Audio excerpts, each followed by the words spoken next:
Shalom Jemaat Tuhan, jumpa lagi bersama saya Adin Ahmadi dalam Battle News Minggu 3 Juli 2022. Sebelum kami menyampaikan info minggu ini, segenap tim Gembala mengucap syukur atas kehadiran Jemaat Tuhan dalam ibadah minggu ini. Berikut kami sampaikan program online GBI Battle Kelapa Gading. Program Pelita Hidup setiap hari Senin sampai Sabtu pukul 5 pagi melalui YouTube GBI Battle Kelapa Gading. Doa pagi GBI Battle Kelapa Gading, Kedoya, dan Bekasi setiap Senin sampai Jumat pukul 6 sampai 7 pagi melalui aplikasi Zoom. Doa malam setiap hari Jumat pukul 7 malam melalui aplikasi Zoom. Menara Doa Sinode GBI setiap hari Sabtu pukul 6 sampai 7 pagi melalui aplikasi Zoom. Mari Jemaat Tuhan menyembah dan berdoa bersama-sama. Selanjutnya, jadwal ibadah kategorial GBI Battle Kelapa Gading. Ibadah Wanita Battle Indonesia setiap hari Rabu pukul 11 siang melalui aplikasi Zoom. Ibadah BSM Battle Senior Ministry setiap hari Kamis, kedua, dan 4 tiap bulannya pukul 10.30 pagi melalui aplikasi Zoom. Ibadah onsite gabungan Battle Youth dan Battle Teens diadakan setiap minggu pertama dan ketiga setiap bulannya pada hari Sabtu pukul 5 sore. Mari anak-anak muda bergabung dalam ibadah ini dan kita akan mengalami Tuhan bersama-sama. Battle Kids akan mengadakan acara SEAL, Sekolah Injil Liburan, secara onsite di tempat ini pada hari Sabtu 9 Juli 2022 pukul 9 sampai 5 sore. Dengan tema Finding the Truth. Untuk itu, kami mengundang kepada anak-anak sekolah minggu untuk hadir dalam acara Sekolah Injil Liburan ini. Ibadah Raya Onsite GBI Battle Kelapa Gading mulai tanggal 10 Juli 2022, ibadah diadakan 2 kali pada pukul 7.30 dan 10 pagi. Tema minggu ini, penyembahan yang berkenan, dilayani oleh Pendeta Dr. Rubin Adi Abraham. Selanjutnya, Battle Teens Kelapa Gading, Tasikmalaya, Bandung, Bekasi, dan Kedoya akan mengadakan retret gabungan Accelerate yang akan diadakan pada tanggal 7 Juli secara online dan 8 Juli secara onsite di tempat ini. Untuk semua teman-teman Battle Teens, ayo kita hadiri retret ini supaya kita merasakan keseruan, pemulihan, dan inspirasi yang baru. Kamu dapat mendaftar melalui link di bawah ini atau scan QR Code berikut ini. Shalom, kami dari Komisi WBI ingin mengajak para wanita Allah di tempat ini untuk mengikuti acara Departemen Wanita Sinode GBI. Acara tersebut bernama Wanita Cakap Berdampak. Pembicara dilayani langsung oleh WBI Korda DKI. WBI Kelapa Gading telah melakukan WCB yang pertama dan juga WCB yang kedua. Dilanjutkan dengan WCB yang ketiga dengan tema besar Kesehatan Mental Wanita. WCB 3 dilakukan melalui Zoom pada hari Rabu pukul 11 siang. Untuk itu, kami rindu mengajak para wanita di gereja ini untuk dapat bergabung dalam seminar WCB 3 ini. Buku modul akan dibagikan secara gratis. Ibu-ibu dapat mendaftarkan kepada saya, Pujianawati, atau kepada Ibu Dewi dengan nomor HP yang tertera di bawah ini. Terima kasih. Ini adalah undangan dari kami, program WCB 3. Tuhan Yesus memberkati. Mari bertumbuh bersama dalam BIKOM, Battle Community. Kita dapat saling membangun, menguatkan, dan merasakan lawatan Tuhan. Untuk itu, kami mengundang seluruh jemaat untuk bergabung bersama di dalam BIKOM GBI Battle Kelapa Gading. Bagi jemaat yang belum bergabung ke dalam BIKOM, silakan hubungi nomor WhatsApp Bapak Perlindungan di 0817 8765 187 atau Bapak David Kristanto di 0812 9877 7837. Retret gabungan SMK Berakar dan Bertumbuh Jakarta dan Bekasi akan diadakan pada hari Sabtu 30 Juli 2022. Retret diadakan secara onsite di GBI Battle Kelapa Gading. Mari jemaat yang sudah menyelesaikan kelas SMK berakar dan bertumbuh untuk mengikuti acara retret gabungan ini. Jemaat Tuhan dimohon partisipasinya untuk mengisi form pengisian data bidang permuritan untuk memperbarui data bidang permuritan. Buat perancangan program ke depan yang lebih memenuhi kebutuhan jemaat. Jemaat dapat mengisi melalui scan barcode yang ada di depan bangku Bapak Ibu Saudara sekalian. Kepada seluruh pelayan GBI Bethel, Anda diwajibkan mengikuti konser doa sekaligus mendapat arahan dari Bapak Gembala, Pendeta Dr. Rubin Adi Abraham, pada Kamis 7 Juli jam 7 malam, bertempat di GBI Bethel Mekarwangi. Dan bagi yang mengikuti konser doa di luar Bandung, dapat mengikuti melalui aplikasi Zoom. ID meeting akan diberitahukan via WhatsApp.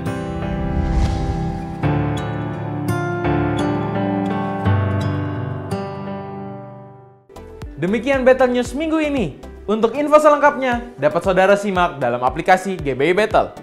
Saya Adin, sampai jumpa. Selamat berakhir pekan. Tuhan Yesus memberkati.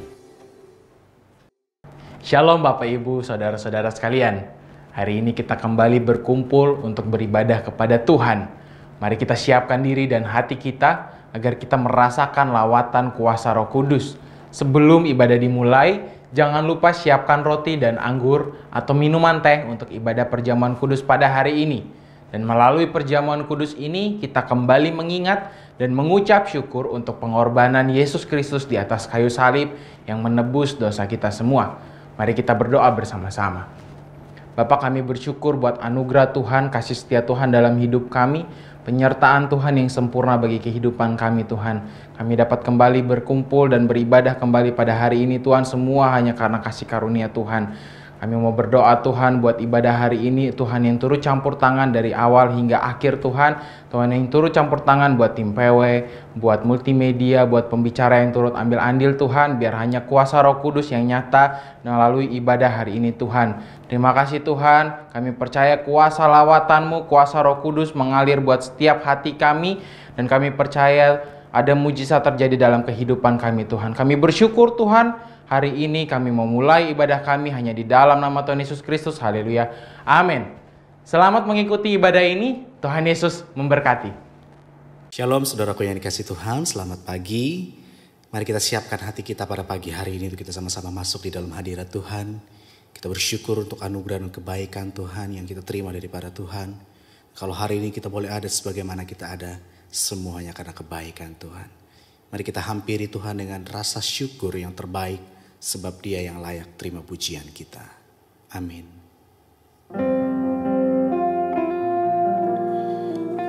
Terima kasih ya Tuhan Yesus. Kami percaya Tuhan bahwa kuasa-Mu hadir di tempat ini ya Tuhan Yesus. Melawat setiap kami, memberkati setiap kami ya Tuhan. Terima kasih.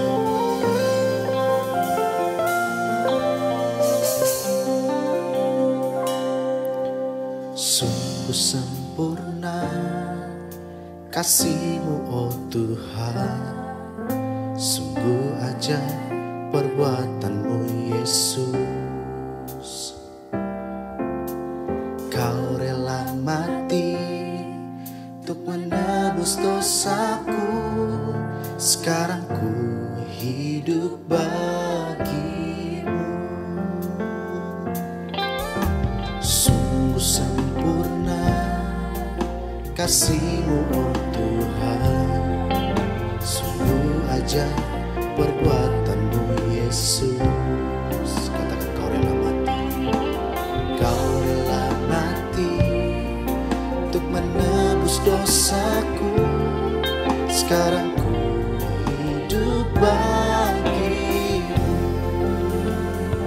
Ku ingin setia melayani-Mu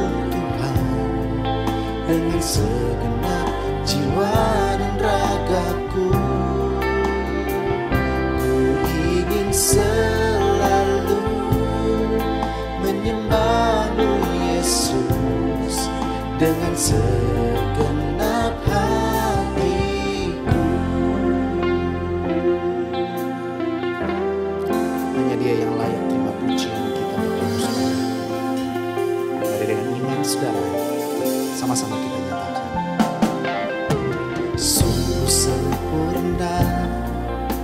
kasih-Mu oh Tuhan.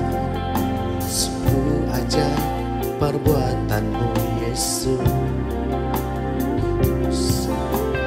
Kau rela mati untuk menebus dosaku.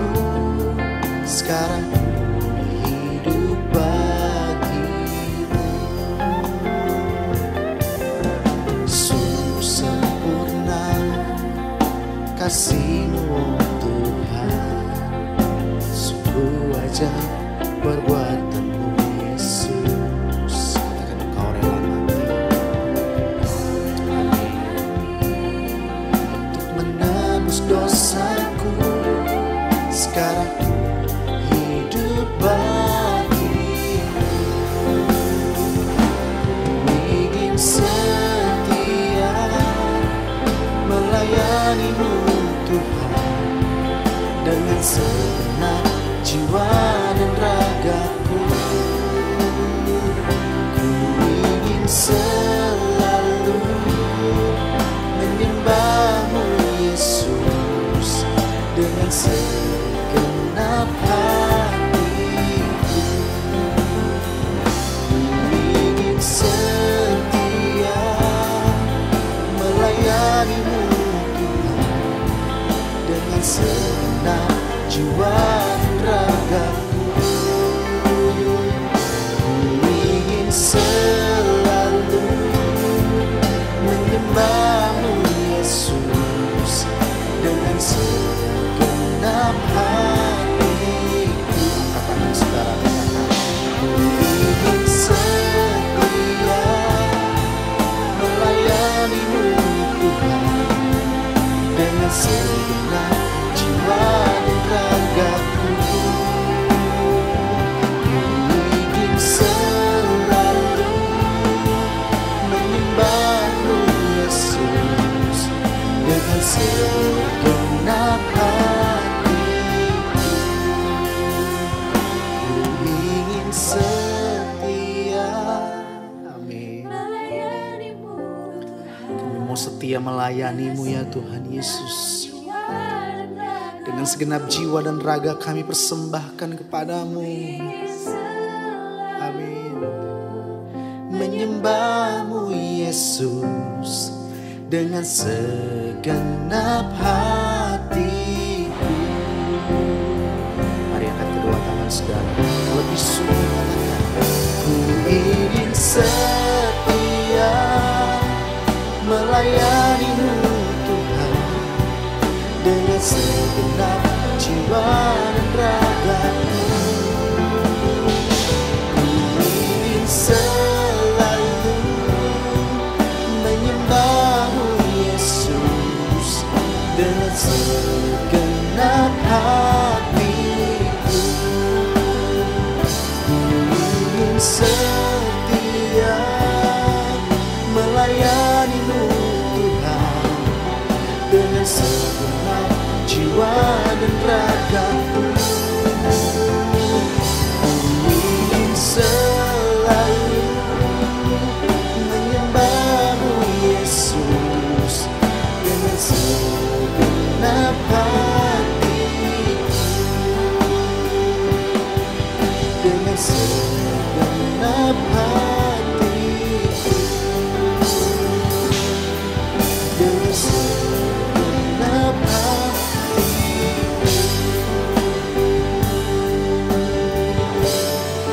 Disembah Engkau Tuhan. Kami angkat tangan kami menyembah-Mu. Kami angkat tangan kami meninggikan Engkau Yesus Tuhan. Kasih setia-Mu besar. Haleluya.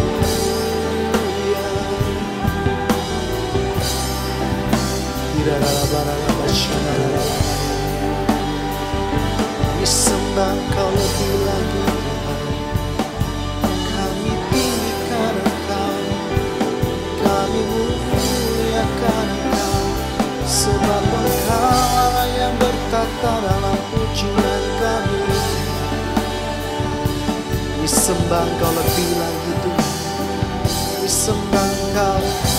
Kami sembah, kami tinggikan. sembah Yesus Tuhan.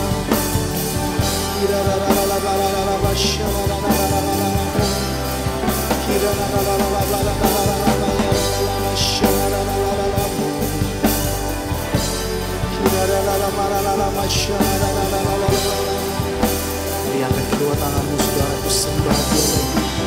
Terima kasih Tuhan, kami sembah,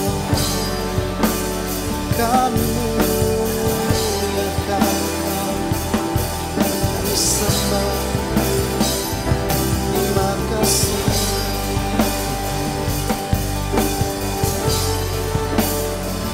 merasakan kuasa.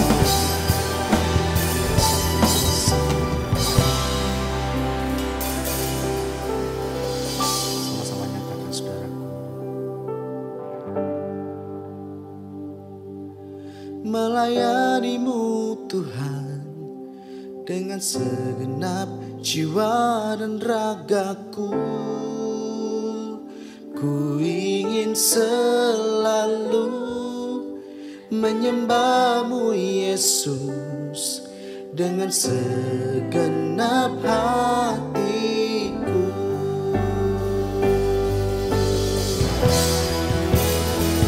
Ku ingin setia melayani-Mu Tuhan dengan segenap jiwa dan ragaku. Ku ingin selalu menyembah-Mu Yesus dengan segenap hatiku. Amin ya Tuhan Yesus, kami mau setia melayani-Mu ya Tuhan dengan segenap jiwa dan ragaku. Ku ingin selalu menyembah-Mu Yesus dengan segenap hatiku, dengan segenap hatiku, dengan segenap hatiku. Mari kita berikan sorak-sorai yang meriah buat Tuhan kita. Terima kasih Yesus. Haleluya. Haleluya, saudaraku yang dikasih Tuhan. Seberapa banyak dari saudara yang percaya bahwa kita adalah orang-orang yang diberkati dan dilimpahi oleh Tuhan. Sama-sama katakan haleluya. Kasih setiamu nyata bagiku, hikmat kebajikan tersedia bagiku. Sebab alasanmu limpahkan segalanya, dan anugerahnya sangat besar bagiku. Aku diberkati, aku dilimpahi, karena alasanmu untuk menyediakan.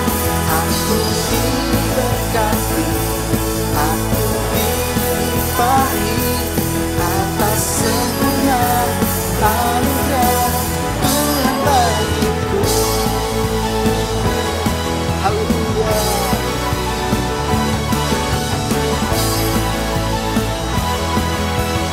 Saudara yang percaya dengan Tuhan, sama-sama katakan, kasih setiamu nyata bagiku, hikmat kebajikan sedia bagiku. Sebab alasanmu limpahkan segalanya, dan anugerahnya sangat besar bagiku. Aku diberkati, aku dilimpahi, karena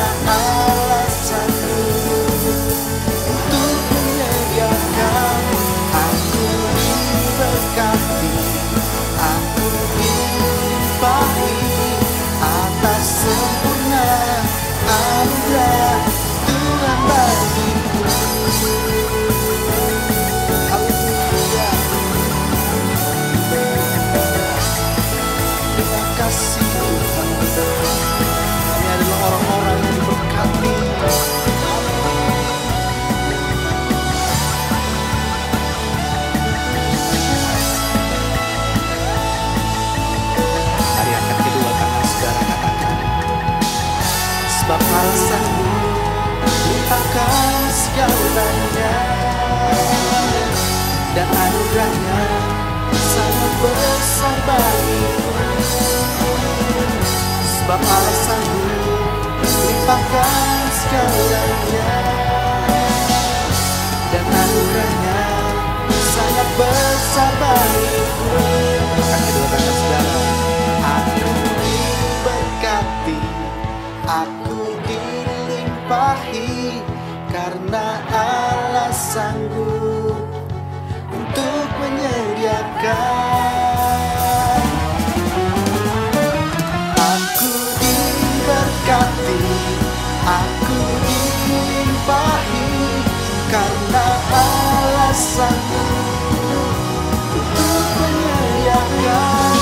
Aku diberkati, aku dilimpahi atas semua anugerah Tuhan bagiku. Boleh kita berikan sorak-sorai yang meriah buat Tuhan kita. Haleluya. Terima kasih Tuhan Yesus. Sorak-sorai bagi kemuliaan Allah yang baik. Haleluya.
Yesus, hanya Kau yang kuandalkan,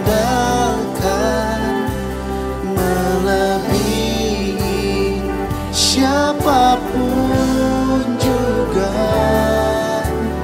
Yesus, hanya Kau yang ku percaya, di setiap waktu tiada lain yang kuandalkan selain Kau, Yesus. Terima kasih Tuhan, Engkau yang kami andalkan, Yesus. Pada dengan iman saudara, Engkau Yesus, haus jiwaku menantikanmu. Percaya Kau penuh pengharapanku di dalam-Mu. Yesus, hanya Kau yang kuandalkan, melebihi siapapun juga. Yesus, hanya Kau yang ku percaya, di setiap waktu tiada lain yang ku andalkan selain Kau. Yesus, hanya Kau yang ku andalkan, melebihi siapapun juga. Yesus,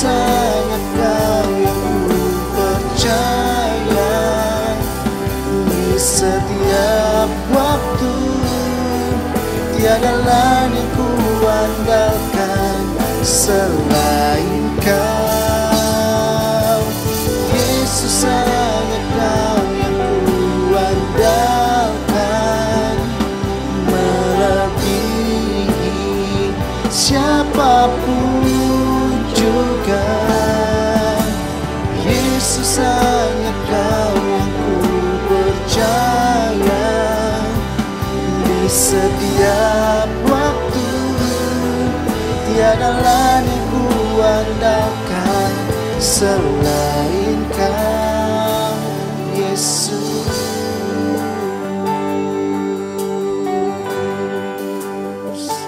Terima kasih Tuhan. Kami persiapkan hati kami ya Tuhan Yesus untuk menerima kebenaran firman-Mu yang mengubahkan kami, yang meneguhkan kami, memberikan kami kekuatan yang baru. Pengurapan-Mu untuk hamba-Mu yang akan menyampaikan firman-Mu, dan untuk setiap kami umat-Mu yang berada di rumah masing-masing, biarlah kami dimiliki hati yang mau siap untuk ditaburi oleh kebenaran firman-Mu. Berfirmanlah ya Tuhan, hanya di dalam nama Yesus kami berdoa dan mengucap syukur. Haleluya. Amin. Shalom saudara yang dikasihi Tuhan, senang sekali saya Pendeta Ruben Adi Abraham bisa melayani Anda dalam ibadah ini. Dan hari ini saya akan menyampaikan firman dengan judul Intimacy with God, keintiman dengan Tuhan. Mari kita akan baca Yohanes 15 ayat 4 dan 5 yang berbunyi demikian. Tinggallah di dalam aku dan aku di dalam kamu. Sama seperti ranting tidak dapat berbuah dari dirinya sendiri kalau ia tidak tinggal pada pokok anggur. Demikian juga kamu tidak berbuah jikalau kamu tidak tinggal di dalam aku. Akulah pokok anggur dan kamulah ranting-rantingnya. Barang siapa tinggal di dalam aku dan aku di dalam dia, ia berbuah banyak, sebab di luar aku kamu tidak dapat berbuat apa-apa. Selanjutnya ayat 13-15 berkata demikian. Tidak ada kasih yang lebih besar daripada kasih seorang yang memberikan nyawanya untuk sahabat-sahabatnya. Kamu adalah sahabatku jikalau kamu berbuat apa yang kuperintahkan kepadamu. Aku tidak menyebut kamu lagi hamba, sebab hamba tidak tahu apa yang diperbuat oleh tuannya. Tetapi aku menyebut kamu sahabat, karena aku telah memberitahukan kepada kamu segala sesuatu yang telah kudengar dari Bapakku. Saudara sekalian, tahukah Anda bahwa Allah Sang Pencipta yang luar biasa itu ingin memiliki persekutuan yang intim dengan umat ciptaannya. Karena itulah Dia menciptakan Adam dan Hawa, menempatkannya di Taman Eden, dan Alkitab berkata Allah sering berbincang-bincang dengan mereka.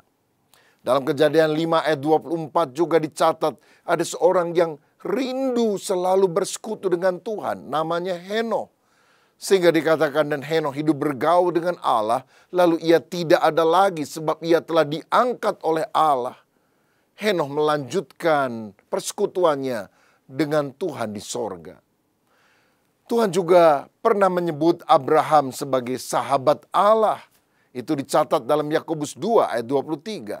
Atau seperti Musa yang menurut Keluaran 33 ayat 11 dikatakan berbicara berhadapan muka seperti seorang berbicara kepada temannya. Tuhan ingin punya sahabat. Dia ingin menjalin hubungan pertemanan.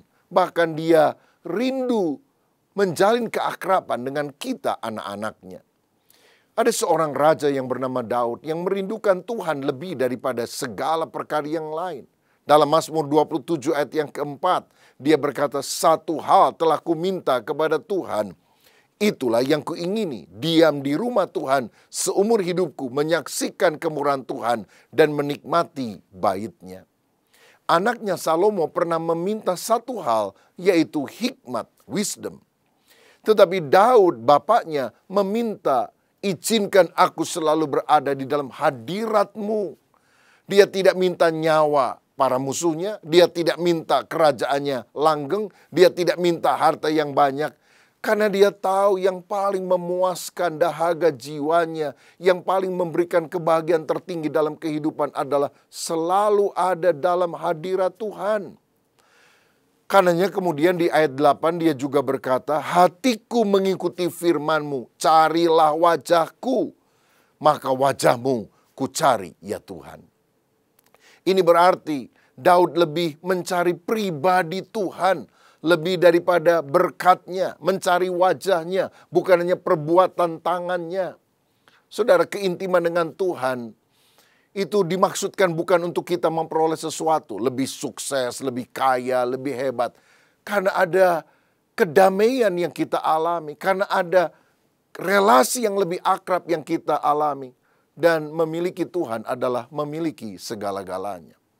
Nah, karena kerinduan hati Daud untuk intim dengan Tuhan inilah, dalam Kisah Para Rasul 13 ayat 22, Alkitab berkata, aku telah mendapatkan Daud bin Isai, seorang yang berkenan di hatiku dan yang melakukan segala kehendakku. Saudara, mengapa Tuhan berkenan kepada Daud? Pada dia banyak salahnya, banyak dosanya bahkan. Tetapi Daud adalah seorang yang di tengah kekurangannya ingin selalu mendekat kepada Tuhan. Bahkan ketika dia berdosa, dia segera bertobat, mengaku dosa, meminta ampun kepada Tuhan. Dia tidak mau relasi dengan Tuhan putus. Dia berkata, jangan ambil roh-Mu yang kudus dari hadapanku ya Tuhan. Saudara, hidup kita juga tidak sempurna. Tetapi kalau kita menjalin keintiman dengan Tuhan, perkenanan Tuhan akan ada dalam hidup kita. Sebetulnya relasi antara manusia dan Allah itu telah lenyap sejak Adam dan Hawa jatuh ke dalam dosa. Manusia tidak lagi menjadi sekutu Allah, tetapi menjadi seteru atau musuh Allah yang harus dicampakkan di dalam penghukuman kekal, di dalam api neraka. Upah dosa adalah maut. Tetapi Allah berbelas kasihan. Allah ingin menebus dosa manusia. Karena itu dia telah mengutus putra tunggalnya, Yesus Kristus, untuk memberikan nyawanya menebus kita. Yohanes 15 ayat 13 tadi berkata, tidak ada kasih yang lebih besar daripada kasih seorang yang memberikan nyawanya untuk sahabat-sahabatnya. Sebelum Kristus lahir, maka penebusan dosa itu dilakukan dalam simbol pengorbanan anak domba. Itulah yang dilakukan umat Israel untuk menebus dosa mereka. Tetapi ketika Yesus datang, kita tidak perlu lagi memberikan domba sebagai korban persembahan kepada Tuhan. Karena Yesuslah anak domba Allah yang sejati yang mengangkut dosa seisi dunia. Yesuslah satu-satunya pengantara antara kita dengan Allah, yang memperdamaikan kita sehingga kita bisa menjalin keakraban, keintiman lagi dengan Dia. 1 Timotius 2 ayat yang kelima berkata, karena Allah itu esa dan esa pula Dia yang menjadi pengantara antara Allah dan manusia, yaitu manusia Kristus Yesus. Berarti relasi Allah dan manusia yang putus karena dosa kini sudah dipulihkan ketika kita sungguh bertobat dan percaya kepada Yesus, anak domba Allah itu. Kini kita diselamatkan, bahkan kita dijadikan sebagai anaknya yang boleh memanggil Dia sebagai Bapa. Karena Yohanes 1 ayat 12 berkata, semua orang yang menerimanya diberinya kuasa untuk menjadi anak-anak Allah. Oh, ada keintiman yang luar biasa. Kita tidak hanya memanggil Dia sebagai Sang Pencipta, Tuhan yang besar, tetapi kita memanggil Dia Bapa, Aba. Itu relasi yang sangat luar biasa. Beberapa waktu yang lalu, saudara, saya melihat di sosial media ada sebuah fenomena.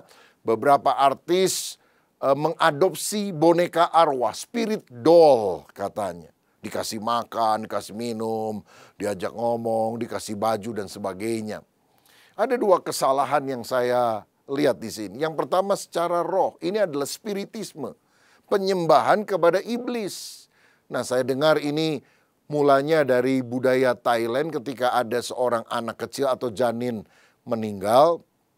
Maka supaya ibunya tidak terlalu kehilangan, maka dipanggillah dukun, lalu katanya arwahnya dimasukkan ke dalam boneka tersebut sehingga diajak ngobrol dan sebagainya. Jelas ini adalah penyembahan berhala, dosa yang tidak diinginkan oleh Tuhan. Tapi ada yang bilang, ini kan cuma iseng aja. Ya, nggak ada spiritnya lah. Cuma kita seneng aja sama boneka ini. Loh, Ini masalahnya secara jiwa sekarang. Ini halu, saudara, halusinasi.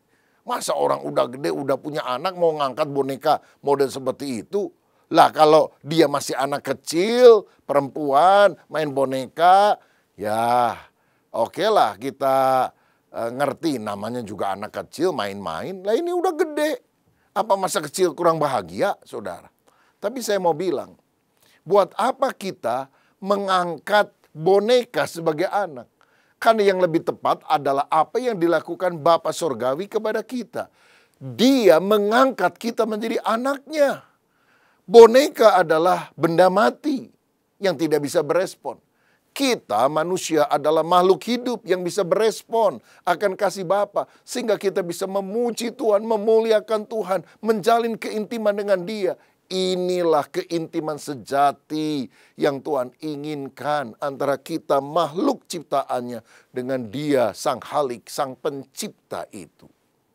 Nah sekarang kita akan lihat keintiman dengan Tuhan itu akan mendatangkan apa saja. Ya, kita lihat the power of intimacy. Menurut saya minimal ada 3 hal yang terjadi kalau kita intim dengan Tuhan. Yang pertama, keintiman dengan Tuhan akan mendatangkan kepenuhan hidup. The fullness of life. Hidup yang kosong, yang merana, tiba-tiba penuh sukacita. Sangat bermakna karena Tuhan hadir di hati kita dan kita menjalin relasi dengan Dia. Seperti ranting yang selalu berada pada pokok anggur yang benar.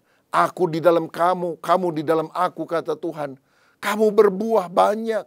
Di luar aku kamu tidak bisa berbuat apa-apa. Inilah the fullness of life, kepenuhan hidup yang penuh makna. Blaise Pascal, seorang ilmuwan pernah berkata, dalam hati manusia ada rongga kosong yang selalu gelisah sebelum dia diisi oleh Tuhan. Saudara sekalian, di Amerika Serikat pernah hidup seorang artis yang bernama Marilyn Monroe. Cantik, ternama. Dan dia juga seorang fotomodel. Katanya bayarannya $1.000 sekali pose. Sekali senyum aja. Ceklek $1.000. Oh, pada kita dari pagi sampai sore senyum melulu, nggak ada yang kasih duit. Malah dianggap orang gila. Tapi akhir hidup Marilyn Monroe, dia mati bunuh diri. Kenapa? Kekayaan, ketenaran, itu tidak mengisi hatinya. Sebab hanya Tuhan yang bisa memuaskan hati kita. Agustinus, seorang tokoh gereja di abad 4 pernah berkata, ya Tuhan, Kau telah menciptakan kami dengan hati yang selalu resah dan gelisah sebelum kami mendapatkan ketenangan di dalam Engkau. Ada seorang wanita Samaria yang sudah 5 kali bersuami, sekarang kumpul kebo dengan suami orang. Yesus bilang, kalau kamu minum air ini, kamu akan haus lagi. Tapi kalau kamu minum air hidup yang kuberikan kepadaku, kamu tidak akan haus sampai selamanya. Sebaliknya air itu akan memancar terus sampai kepada hidup yang kekal. Sejak ketemu Yesus, wanita pelacur ini menjadi penginjil yang menceritakan tentang Yesus ke seluruh kampungnya di Samaria sehingga orang-orang datang dan percaya kepada Yesus. Hidup yang tidak berguna, merugikan orang lain menjadi bermakna karena kehadiran Tuhan.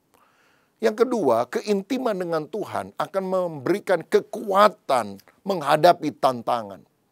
Orang yang intim dengan Tuhan akan mengalami kebesaran Tuhan ketika dia mengalami kesulitan, saudara.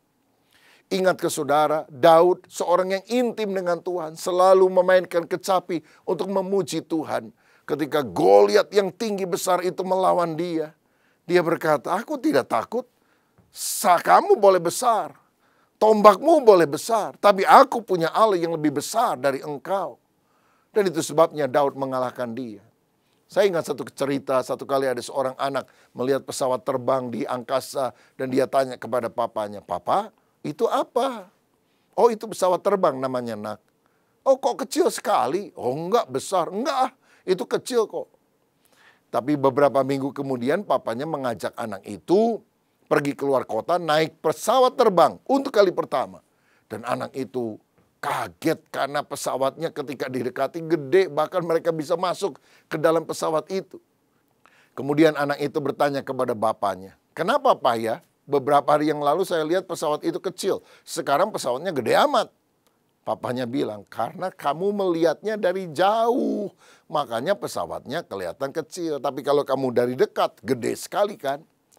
Kalau engkau hidup dekat, intim dengan Tuhan, masalahnya yang akan terlihat kecil. Tuhanmu akan menjadi Tuhan yang besar. Oh saudara, mari kita intim dengan Dia, supaya ada kekuatan untuk menghadapi segala tantangan. Bahkan di masa COVID ini, kita yakin Tuhan beserta kita. Yang ketiga, the power of intimacy adalah kuasa dalam pelayanan. Lihat Yesus melakukan begitu banyak mujizat, mencelikan mata buta, membuat orang yang timpang berjalan, membuat orang yang mati bangkit. Dia meneduhkan gelora laut, memberi makan 5.000 orang lebih hanya dengan 5 roti dan 2 ikan. Kenapa hidupnya penuh mujizat? Bahkan dikatakan kalau dia khotbah, dia tidak khotbah seperti ahli Taurat orang Farisi. Yesus berkhotbah dengan kuasa.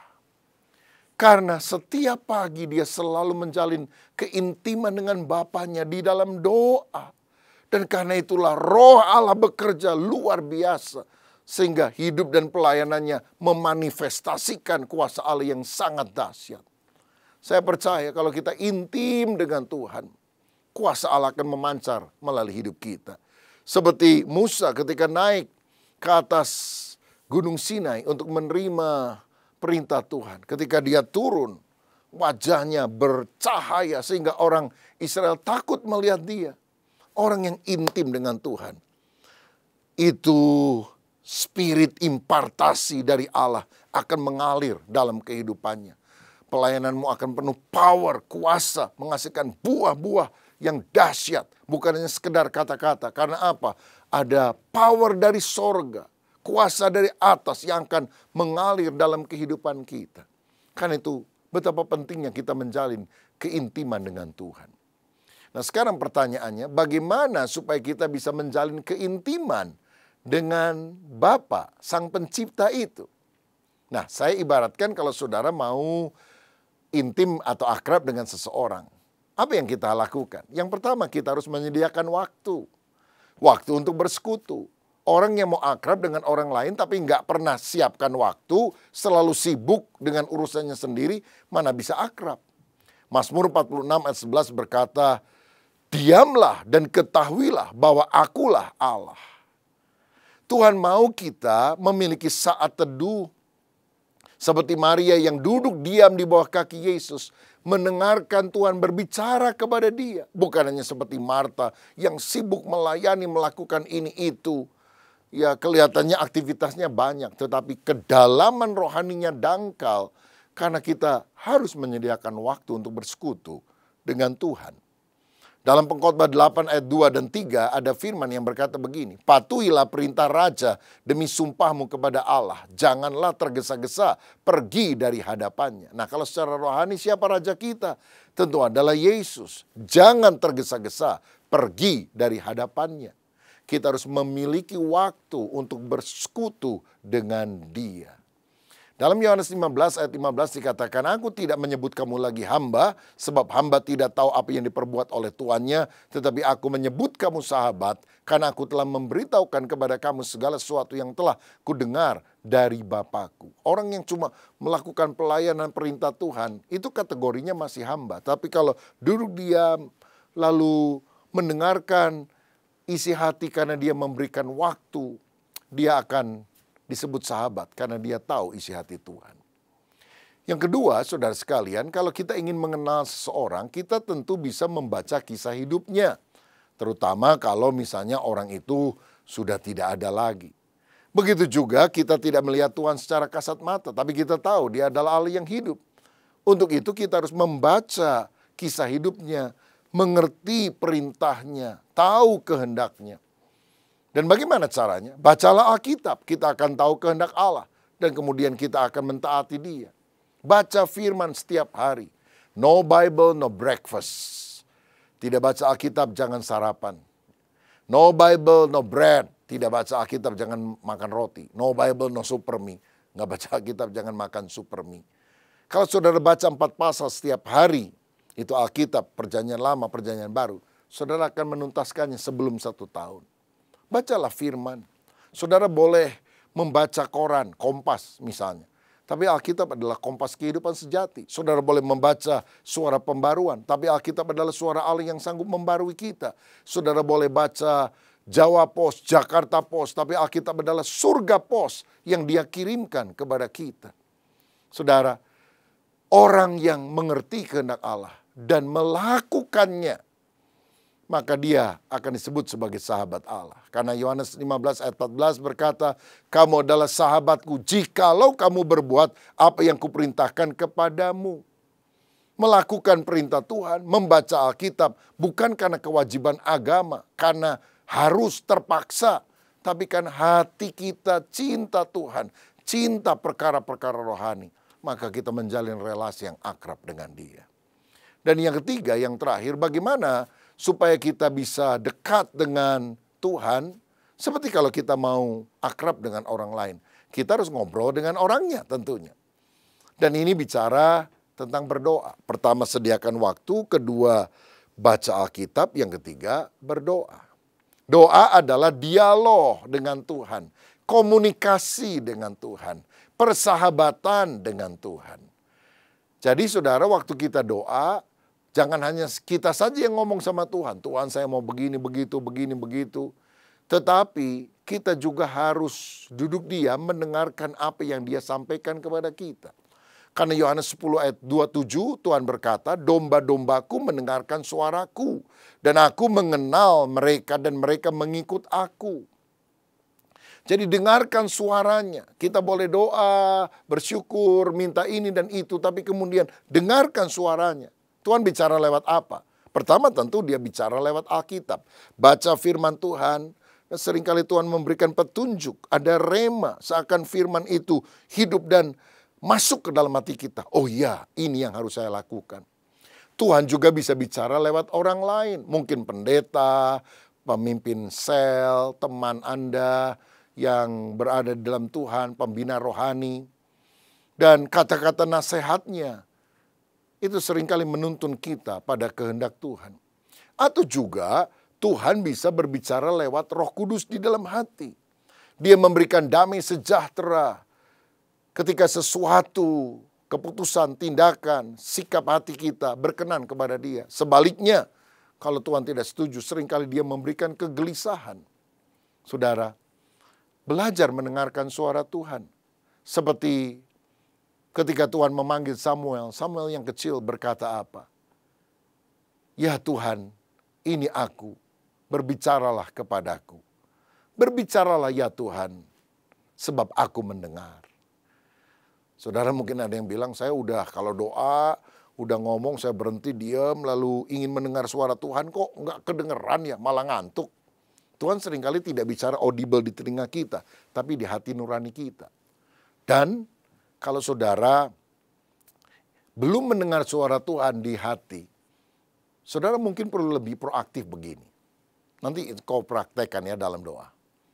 Tuhan, bagaimana dengan hubungan kita selama ini? Apakah aku sudah akrab dengan Engkau? Aku sudah berkenan kepadamu?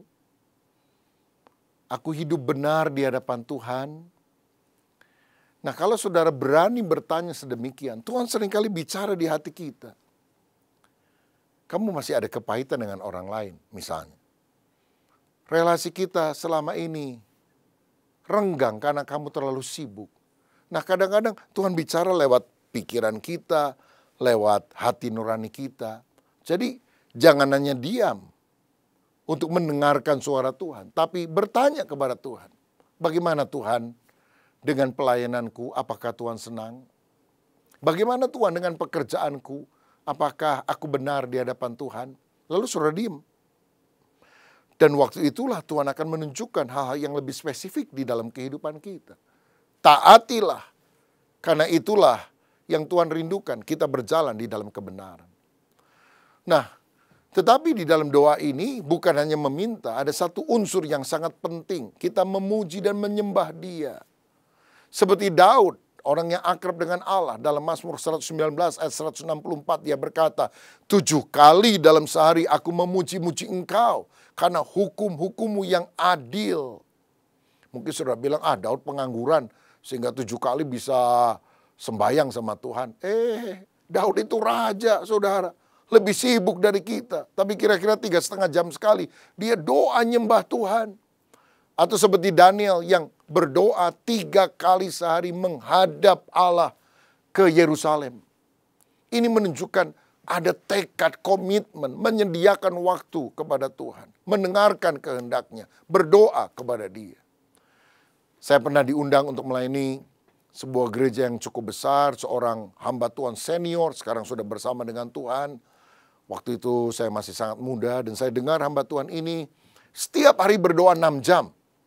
Wow, saya kagum sekali. Lalu saya tanya ketika saya tiba untuk melayani, Om terima kasih sudah undang saya untuk melayani besok pada hari Minggu, tapi izinkan saya bertanya, apa benar Om doa setiap hari 6 jam? Dia bilang benar, saya doa 2 jam pagi, 2 jam siang, 2 jam malam. Lalu saya tanya, ngomong apa Om? Doa kok lama bener 6 jam? Lalu dia mengucapkan satu kalimat yang saya tidak akan lupakan. Dia bilang, doa itu sedikit meminta, banyak menyembah. Rupanya waktu dia doa, dia nggak banyak minta. Dia tahu Tuhan ngerti apa yang merupakan kebutuhannya. Dia hanya nyembah, terima kasih Tuhan, Engkau luar biasa, Engkau baik. Saudara, ayo kita menjalin keakraban dengan Dia, dengan hidup di dalam pujian dan penyembahan. Ayat penutup, Matius 6 ayat 6 berkata begini, tetapi jika engkau berdoa, masuklah ke dalam kamarmu, tutuplah pintu dan berdoalah kepada Bapamu yang ada di tempat tersembunyi. Maka Bapamu yang melihat yang tersembunyi akan membalasnya kepadamu. Jadi kalau engkau berdoa, berdoa di tempat yang tersembunyi. Dan engkau ketemu sama Tuhan di tempat yang tersembunyi. Ini maksudnya apa? Saudara, bukan doa di gua tentunya. Tapi setiap kita itu harus punya, kalau boleh dibilang, secret place. Tempat tersembunyi di mana kita sendirian dengan Tuhan. Berdua, berkomunikasi dengan Dia. Pray to your Father who is in secret. Dan kalau kita melakukan itu, pahalanya, balasannya, your Father shall reward you openly. Kalau engkau menjalin keintiman secara secret tersembunyi, Tuhan akan membalas secara openly, secara terbuka. Kalau saudara bisa melihat gambar gunung es, ini atasnya kelihatannya kecil, tapi bawahnya itu besar, saudara. Nah, atas itu public life, kehidupan yang diketahui orang lain. Tapi yang paling besar itu harus inner life, apa yang ada di dalam batin kita. Ketika Yesus dibaptis, Bapa berkata, inilah anakku yang kukasihi, kepadanya lah aku berkenan. Nah, apa yang membuat Bapa terkesan kepada Yesus? Apa Yesus sudah berkhotbah? Belum. Apa Yesus waktu itu sudah mengusir setan? Sudah pelayanan? Belum.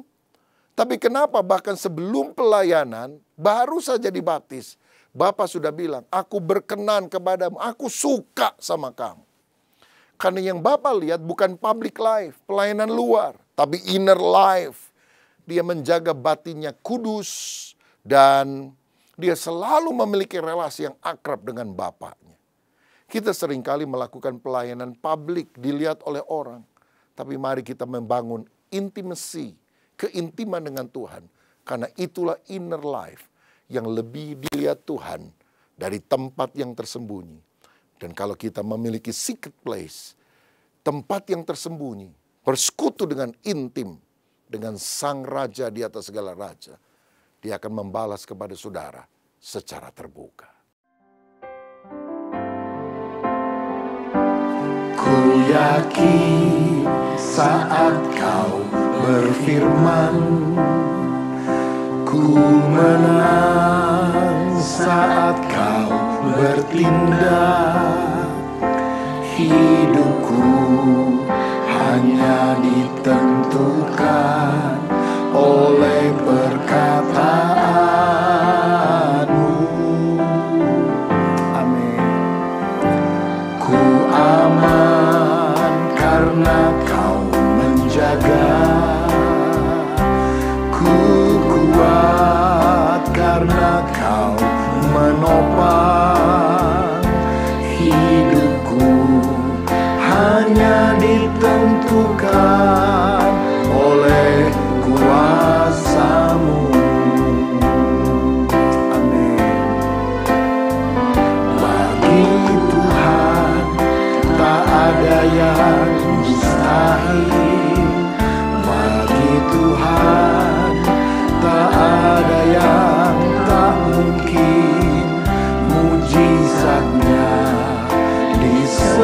sediakan bagiku, ku diangkat dan dipulihkannya.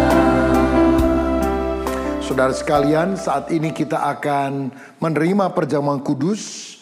Alkitab berkata, sebab apa yang telah kuteruskan kepadamu telah aku terima dari Tuhan, yaitu bahwa Tuhan Yesus pada malam waktu ia diserahkan, mengambil roti dan sesudah itu ia mengucap syukur atasnya. Ia memecah-mecahkannya dan berkata, inilah tubuhku yang diserahkan bagi kamu, perbuatlah ini menjadi peringatan akan aku. Mari kita siapkan roti di tangan kanan kita. Apakah saudara percaya roti yang diberkati ini ada persekutuan dengan tubuh Tuhan Yesus yang telah dipecah-pecahkan karena dosa-dosa kita? Amin. Mari kita makan dalam nama Tuhan Yesus Kristus.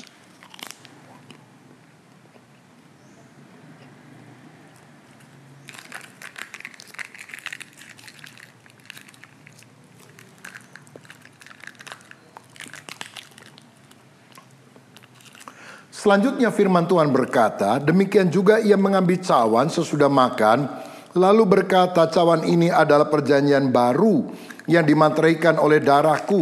Perbuatlah ini setiap kali kamu meminumnya menjadi peringatan akan aku. Sebab setiap kali kamu makan roti ini dan minum cawan ini, kamu memberitakan kematian Tuhan sampai ia datang. Apakah saudara percaya anggur yang sudah diberkati adalah persekutuan dengan darah Tuhan Yesus Kristus yang telah dicurahkan untuk menebus kita dari segala dosa? Amin. Mari kita minum dalam nama Tuhan Yesus. Terima kasih Tuhan untuk kebaikan-Mu, untuk penebusan-Mu, untuk apa yang sudah Engkau lakukan. Biar hidup kami selalu bergantung kepada kebenaran firman-Mu. Bagi Tuhan tak ada yang mustahil. Bagi Tuhan tak ada yang tak mungkin. Mujizatnya disediakan bagiku, ku diangkat dan dipulihkannya. Ku diangkat dan dipulihkannya. Ku diangkat dan dipulihkannya. Bapa, terima kasih untuk firman-Mu, juga terima kasih untuk perjamuan kudus. Di dalam nama Yesus, amin. Selamat siang Bapak, Ibu, dan Saudara sekalian. Puji Tuhan. Saya yakin kita semua yang mengikuti ibadah hari ini pasti diberkati oleh Tuhan. Pengharapan kita kepadanya tidak akan sia-sia, karena di dalam Kristus ada kepastian. Dan kiranya melalui perjamuan kudus ini, kita semakin yakin bahwa kematian dan kebangkitannya merupakan jaminan keselamatan bagi kita semua. Haleluya. Tiba saatnya kita akan akhiri ibadah pada hari ini, tapi sebelumnya saya infokan untuk persembahan mau umum maupun persembahan perpuluhan, saudara dapat memberikan melalui scan barcode ataupun mentransfer di nomor rekening yang tercantum di bawah ini. Kiranya Tuhan memberkati, dan mari kita akhiri ibadah hari ini, dan saya akan berdoa. Tuhan, kami bersyukur atas kasih-Mu kalau hari ini kami boleh beribadah walaupun secara online, dan ibadah ini telah berlangsung. Kami telah menerima firman-Mu dan kami menerimanya dengan penuh kasih-Mu ya Tuhan. Karena kami percaya Engkau akan memeliharakan kami di dalam kehidupan kami saat ini Tuhan. Terima kasih Tuhan atas kasih-Mu yang besar. Juga kami berdoa untuk persembahan jemaat Nah, kiranya Tuhan melipat gandakan berkat yang ditabur dari para jemaat. Tuhan, kami juga berdoa bagi pemerintah dan bangsa kami Indonesia. Kiranya Engkau menyertai bagi bangsa ini selalu dalam keadaan damai, dalam keadaan rukun dan sejahtera ya Tuhan. Kami percaya Engkau memberikan hikmat, akal budi bagi pemerintahan bangsa Indonesia ini, dari Presiden Joko Widodo beserta pembantu-pembantunya.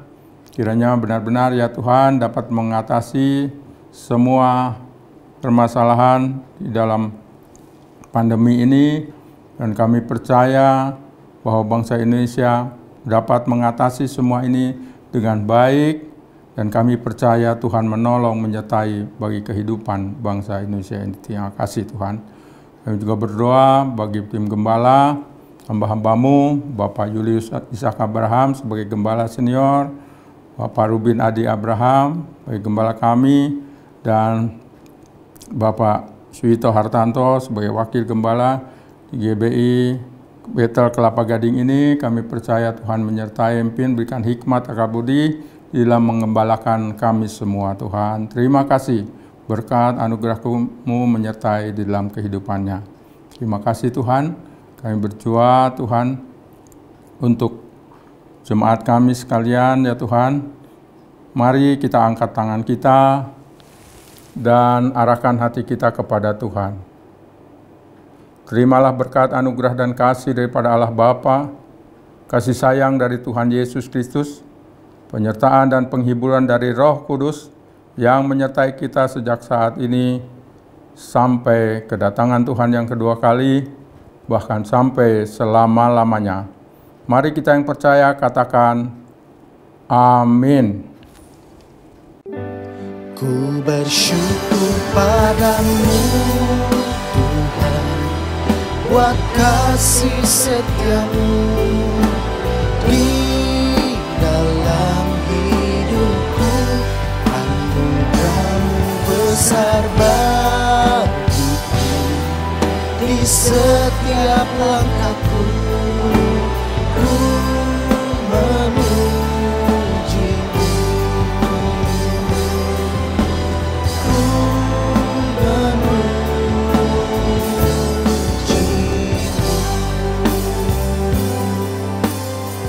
Firman Tuhan, Bapak Ibu Saudaraku, sudah selesai. Sampai berjumpa minggu depan. Selamat hari Minggu. Tuhan Yesus memberkati. Amin.